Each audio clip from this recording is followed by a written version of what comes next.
శివుడు నంది నుండి దూరం అవ్వాలని పార్వతీదేవి శపించింది. ఎందుకంటే ఒకరోజు కైలాసంలో శివుడు పార్వతి పాచికలాడుతూ ఉంటారు. ఈ ఆటకి నంది సాక్షిగా ఉంటాడు. అయితే ఈ ఆటలో పార్వతీదేవి గెలుస్తుంది. కానీ శివుడి మీది భక్తితో నంది శివుడే గెలిచాడని ప్రకటిస్తాడు. దాంతో పార్వతీదేవికి కోపం వచ్చి నంది శివుడికి దూరంగా ఉండమని శపిస్తుంది.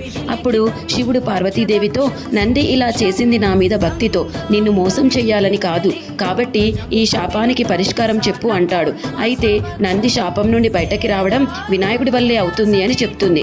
దాంతో నంది ప్రతిరోజు వినాయకుడికి రకరకాల నైవేద్యాలు సమర్పిస్తాడు. అయితే ఒకరోజు నంది గడ్డి తింటూ ఉంటే, వినాయకుడు నాకు ఆకలిగా ఉంది, ఇప్పుడే నైవేద్యం పెట్టు అంటాడు. దాంతో నంది తాను తింటున్న గరికనే వినాయకుడికి భక్తితో సమర్పిస్తాడు.